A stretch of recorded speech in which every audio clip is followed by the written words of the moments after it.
eu com o Parada comecei a gravar, ter uma banda e depois gravamos algumas coisas. E agora, quando eu voltei gravando muitas coisas, eles começaram a gravar coisas que eles nunca gravaram. Procuraram os estúdios lá em Campos, gravaram, temos até um CD, que depois eu posso mostrar para vocês, chama Nossas Canções. E aí tem músicas que estão participação dos amigos de lá. Mas eu sempre fiz o trabalho do Parada Cardíaca separado. Então a minha vertente de compor vem daí. Eu nunca fui um instrumentista, não sou até hoje um grande instrumentista, mas o que eu aprendi foi voltado para a composição. Na época a gente não tinha acesso a nada, eu vim estudar harmonia funcional muito recentemente, porque começou a ter muito material disponível, e aí isso fez com que as composições também já fossem ficando mais elaboradas. O próprio tocar já nos tinha dado uma bagagem boa, mas aí você tem outro entendimento de outras coisas na música. E a maturidade veio, nós começamos brincando, temos músicas que chamava...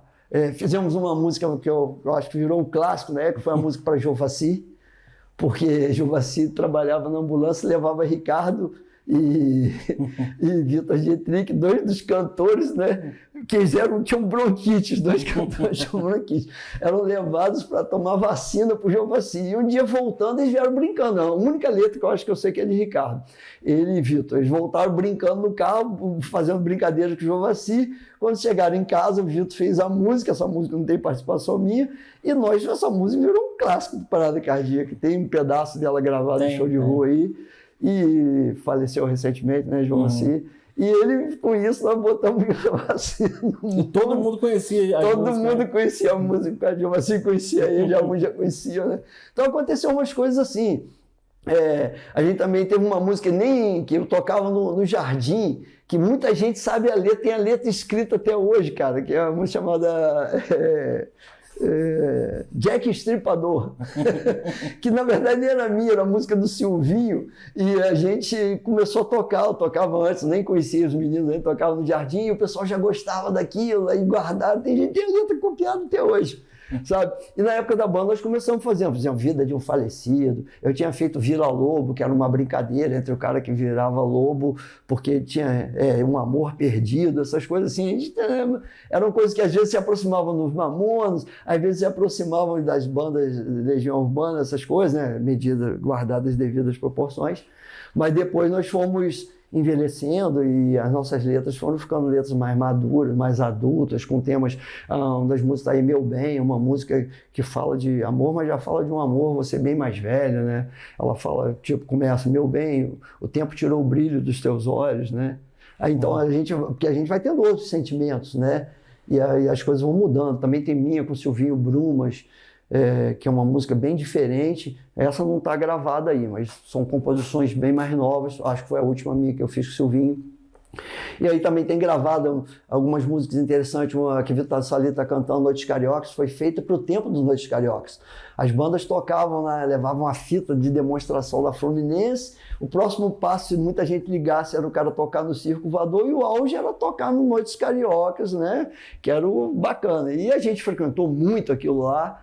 E uma das músicas, a ideia é Noite Carioca, que é a música que Vitor Salito está cantando.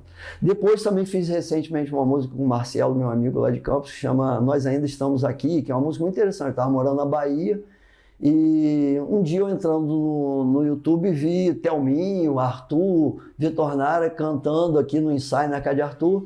Isso foi o motivo que me fez voltar. Me deu uma saudade de estar aqui por perto de novo. E eu me lembro que eu arrumei um telefone quando eu liguei para Thelminho, eu falei, sabe quem está falando? Ele falou, quem? Eu falei, Latour. Aí ele falou, nós ainda estamos aqui.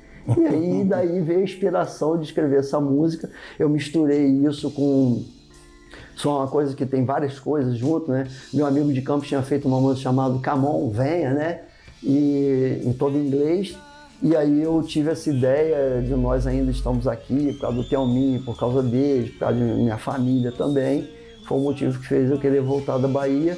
E por coincidência, estava tendo os 50 anos do filme A Hard Day's Night, dos Beatles. Então tem um pedacinho da música que fala It's been a hard day, it's been a hard day's night. É uma inclusão dessa parte na música. Então essa música está cantada por Ricardo e por Lilian Vermelhinge. Ela está fazendo um vocal. E eu e ela depois fazendo um vocal final. Também temos uma música muito bonita chamada Querubins Serenos, que é uma música que canta eu e Lilian, a primeira parte toda, e a segunda parte canta ela e Ricardo, e eu faço só os vocais. Essas músicas com o Silvinho tem O Meu Bem, e tem o Cidade Rock ao vivo aqui na praça, que é um documento legal. Tem a música do Vitor, que foi a primeira música nossa gravada em estúdio lá naquela época, que se chama Aline, que foi feito para Aline Vermelhinho, que é uma outra curiosidade das nossas vidas também.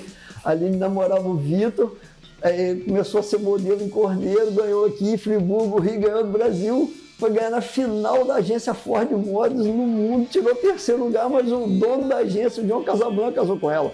Um negócio inacreditável, né? E aí, essa música a gente teve a ideia de começar a querer fazer um clipe gravado na caixa d'água velha. Eu acho que isso aí merece ser visto, porque é uma coisa muito legal, a ideia que a gente teve, mas nunca foi completado, por isso só tem uns pedaços. E o filho da Aline hoje é um grande vocalista, né, da Stockers, uma das bandas mais famosas dos Estados Unidos, né? Filho dela com o João Casablanca. Então, umas histórias bacanas que a gente teve, de alguma forma, passou por nossas vidas, né? E eu espero que a gente possa deixar muita inspiração para essa garotada toda nova que está aí fazendo sucesso também. Agora, você falou que essa música Aline foi gravada em estúdio, né? Foi a primeira música que foi gravada em estúdio. Na verdade, assim, o Vitor foi a Niterói, o Dietrich, e a gente já tinha terminado a banda, porque o que aconteceu? O Vitor Dietrich, nós fizemos um show do Elimar Santos aqui em Cantagalo, abrimos o show do Elimar Santos. E o Elimar viu a gente tocando, ele estava atrás da gente, no camarim. E aí ele dormiu na cidade e foi lá na casa da Dona Luz Dietrich convidar o Vitor para ser o tecladista dele. Aí o Vitor veio e falou pra gente, né, que ele foi convidado para Elimar, mas que ele estava na banda com a gente. Aí eu falei para ele, olha, Vitor, esse é o sonho que todos nós gostaríamos, nós não vamos te dizer para você não ir. E foi assim que ele nos deixou aqui, paramos a banda, porque ele foi tocar com o Elimar Santos, depois tocou com o Yahoo.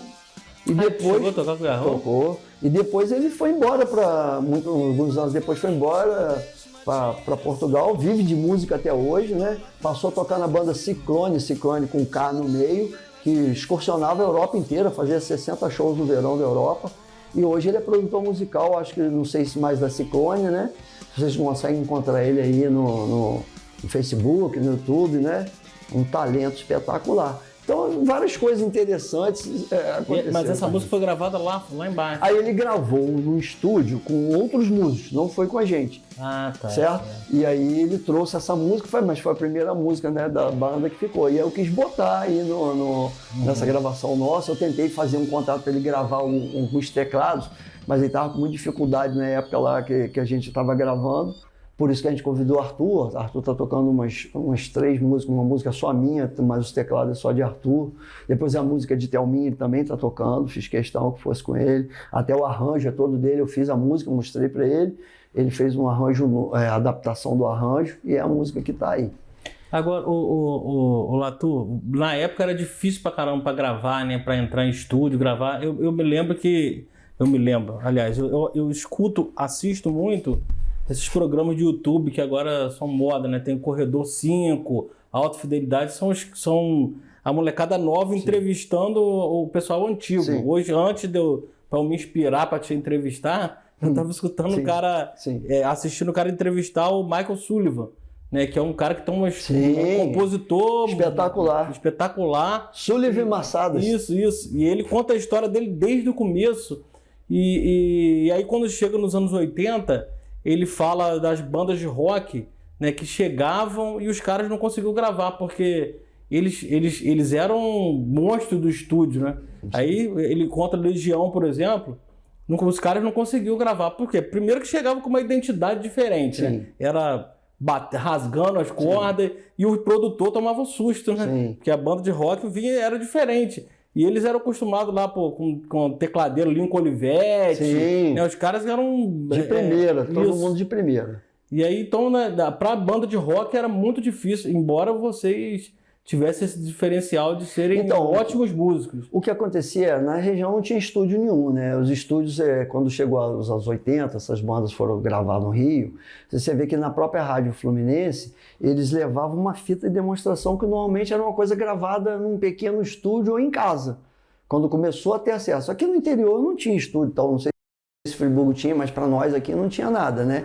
Então a gente, quando você toca junto, você acaba, acelera um pouquinho as coisas. Na hora que você vai gravar no estúdio, não, tem um metrônomo tocando no seu ouvido, então você tem que gravar naquele andamento certinho, você não pode acelerar, você não pode atrasar.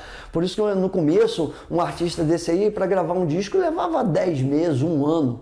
Para gravar um disco, né? Os Beatles não, os Beatles gravavam 3 discos em 1 ano por questões de contrato, mas naquela época você tinha era tudo ao vivo, porque você tinha uma fita rolo que só tinha 4 canais. Isso tudo tinha que estar naqueles 4 canais. Os engenheiros de som, Jorge Martin, esses caras, eram fantásticos. Às vezes você botava uma orquestra, mais a voz, mais o baixo, a bateria, tudo em 4 canais. Certo? Eram coisas inacreditáveis. Aí, quando nos anos 70, o Brasil começou a ter melhores estúdios. Quando chegou nos anos 80, essas bandas aí, Legião, Capital e tudo, o pessoal já tocava, né? Principalmente as bandas de Brasília, mas do Rio. Mas quando você vai para o estúdio é diferente.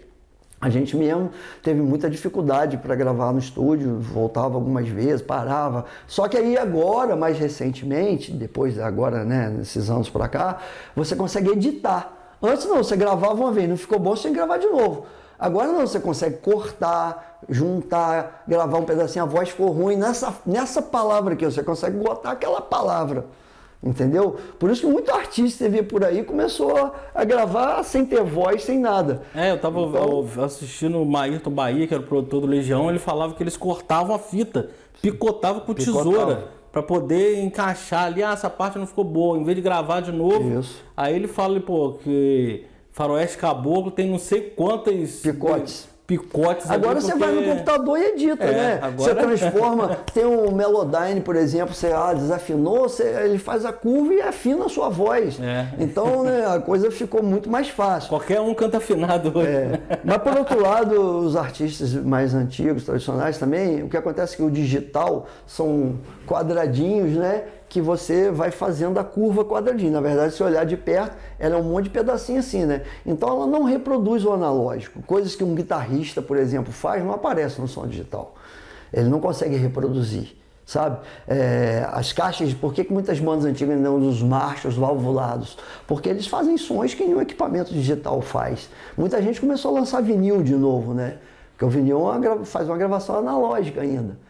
E aí, mas só que os estúdios viraram coisas incríveis realmente, a edição, né, a produção, tem tudo, toda a modernidade tem o seu valor, né? Assim como o artista que compõe tem o valor dele, né, a modernidade também tem o seu valor, né? Ela permite várias coisas que não eram possíveis antes. Agora, eu quis citar os Beatles, porque quem for lá ver essas histórias deles, os caras reinventaram a música, né? O disco Sgt. Pepper é uma mudança na história da música. Os fabricantes fabricavam pedaleiras, George Harrison foi um dos primeiros caras a criar as guitarras que você ouve hoje. Os caras produziam os pedais que ele queria, né? Ele inventou quase os pedais. E era um cara que era um terceiro nos Beatles, mas que quando os Beatles acabaram, foi o primeiro cara a lançar um álbum triplo, de tanta música represada que ele tinha, né? E só de sucesso, né? Então, toda a música tem essa história, né? Que muita gente não conhece, mas ela começou lá atrás, com esses caras inventando os equipamentos, inventando os instrumentos e desenvolvendo as tecnologias que permitem que a gente hoje faça todas as coisas que faz aí, né? Então é uma coisa muito legal. É bacana que a juventude possa saber dessas coisas também e que continuem produzindo todo esse material bacana que essa turma está produzindo aí, né? Birabelo, Sali, Gabriel aí do Kiko, né? O Kiko sabia todas as nossas letras e músicas, o Gabriel cantava sem nunca ter conhecido a gente e agora é um excelente artista daqui da região, né? Espero que vá longe.